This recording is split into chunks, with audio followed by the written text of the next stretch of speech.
I'm going to be talking about 3 techniques as to how you can improve your listening abilities in English so that your reliance, your dependence on subtitles comes down a little. Now, first, let's understand that watching television with subtitles is not a bad thing. Yeah, but personally, if I'm talking only about Alina Reis, I would say that it is difficult for me to manage with subtitles only for the reason that I am subconsciously focusing more on what's written rather than watching the picture, rather than seeing and noticing what's going on the screen. So that way it does distract me, but otherwise watching with subtitles is not a bad thing. It's normal. You must do it because it helps improving your listening abilities in English. It actually helps you improve your English. Why you're not being able to understand what you're watching on the TV without subtitles? It could be for a reason like low audio quality or bad sound mixing. The background music is louder than the words. You see what's happening here? Yeah, that's what I'm talking about. This might be happening with you. Another reason could be lack of visual context. Imagine somebody saying this to someone, "Hey, could you keep this box of cookies with you? I'll take it from you later on." Now, there is this discussion of a box of cookies, but there is no box in front of you on the screen. And your eyes are looking, what box is he or she talking about, right? So sometimes the visual context is missing. You need to see the box to completely understand that they're talking about that box. These are reasons beyond your control. But then there are reasons that are within your control. What can you do about those? I'm going to be talking about 4 such reasons, okay?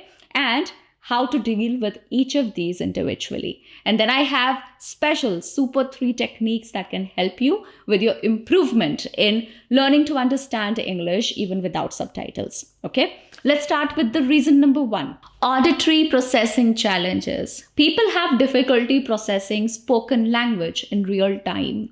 And especially that increases when there is background noise or when the dialogues are fast paced. So they are speaking in a speed because it's their native language. You're a non-native speaker and you are finding it difficult to process the language in your head as quickly as they are speaking. Because of which this auditory processing challenge is there and you're unable to understand anything because following it becomes very difficult. We're talking about shows that are mostly done by the native speakers of the language, because of which the speed, the pronunciation, it's very fast.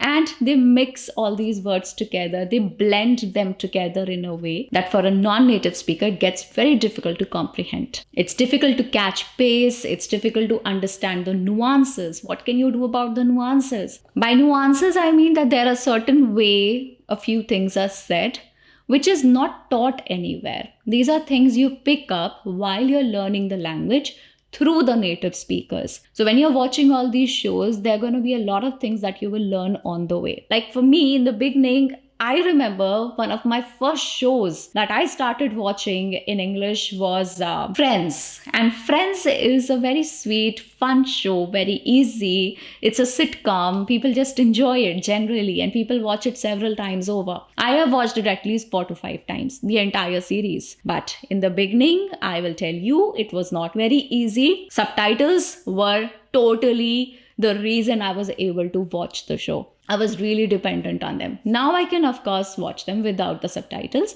You get used to the language, and not just the language. You get used to the sounds. You get used to the pronunciations of the regular words. So all of this happens. It takes time to happen, but it happens. Reason number 2 why you're unable to understand TV without subtitles is that there is a lot of usage of idiomatic expressions and slangs that the actors use. By idiomatic expressions, I mean idioms. Idioms are phrases that are not to be construed in a literal way. These are like bite the bullet, okay, break a leg. These are all idioms. By break a leg, you do not have to actually break somebody's leg. By bite the bullet, you do not exactly have to go and bite a bullet. No. So these are words that you don't have to take literally, but they have meanings of their own. So such idiomatic expressions are very common and popular in English shows.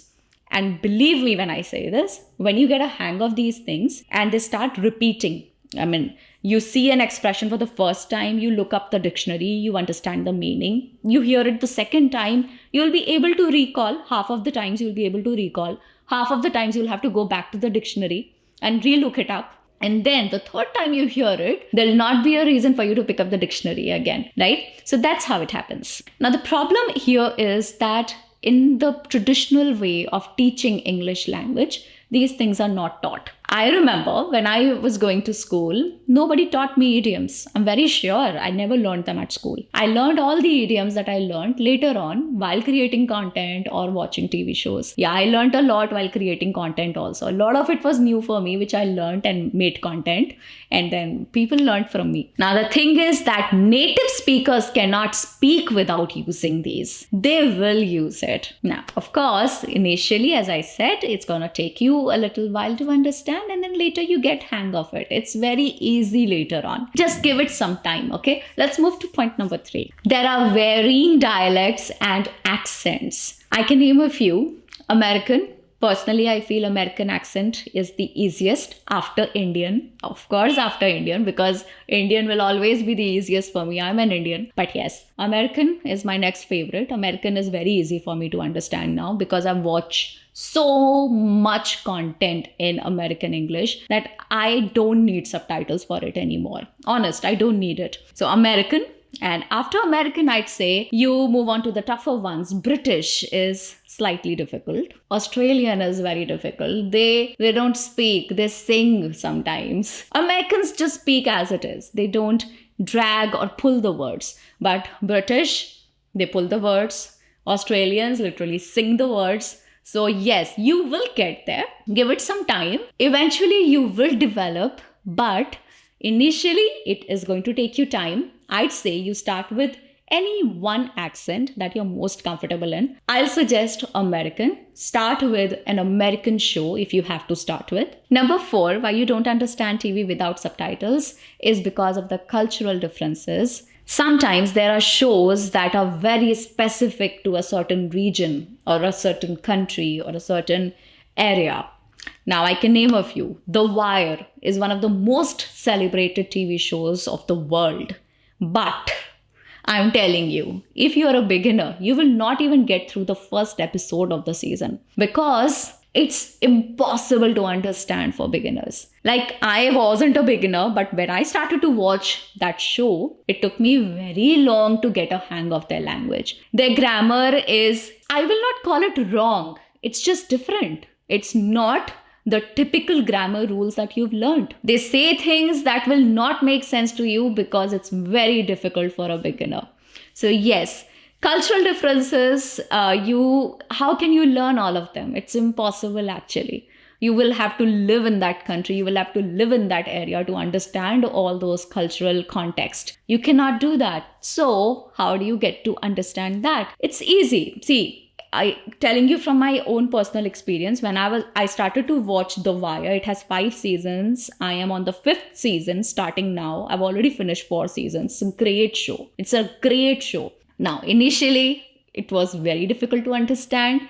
A lot of things I had to ask to my husband, please explain what just happened. And he would tell me because he's watched that show 4 times or 5 times now. So he's like, he's the biggest fan of the show. Anyway. So initially it was very difficult for me to understand. Now I think I've really picked up pace. It's very easy for me to understand now. I've got a hang of the things, how they speak, how different it is for them and how we speak. It's very, very, very different. It's really enjoyable. If you're learning, you should see it from the perspective of education someday.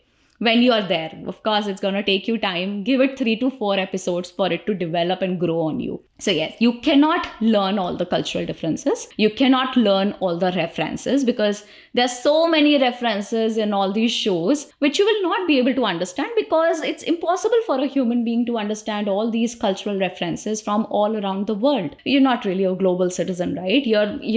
It's fun to say, yeah, I'm a global citizen, but yeah, we all very specific to our regions. It's a real challenge, so it's going to take time. Fixing this problem would mean that you learn everything around that region, everything about that area. You learn everything about the books, the movies that are made over there, the food that they eat over there, the theater and everything, which is impossible, right? So yes, you will have to learn to ignore those things, or you just look it up on Google if you're excited about knowing something. Otherwise, you could just ignore. Like, there are a lot of things that you would not understand. It's okay if you don't understand. Just enjoy the part that you do. So yes, now talking about the 3 special techniques that you could use to overcome this problem, to stop relying on subtitles. First 4 things, the 4 reasons that we spoke about are obviously there. You have to get well versed with those, and then you can move on to these 3 techniques that I'm going to be talking about. These are things that you can start practicing from today, and you will see gradual improvement happening. Point number 1 is shadowing. Shadowing is a technique where you watch a line, you see what's written on the subtitles, and you pause it, you repeat it. Okay? You do that a few times. Then you watch some more and you repeat the subtitle.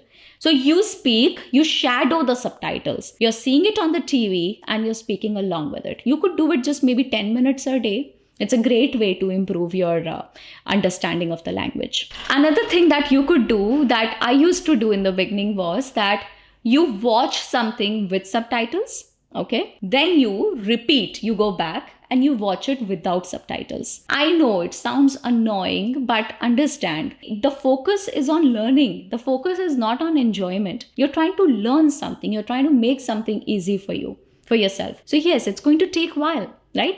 Do this only 10 minutes a day. It's enough. Just a little bit practice every day. Another thing, the last technique on the list is focusing on the audio without multitasking. Try and ignore the subtitles altogether. Okay, let them be there as crutches. Okay, if we'll need something, if we don't understand a word, we'll quickly look down. But focus on the audio. Okay, enhance your active listening skills. Okay, focus more on the listening part than the reading part. Do that. It's going to help you. So that's all about it. Thank you very much. Let me know if you enjoyed this video and you found the ideas to be practical. Remember, persistence and patience is the key. You have to be persistent while learning. You have to be very, very patient. By persistence, I mean you have to keep trying without even seeing any results. You have to keep trying.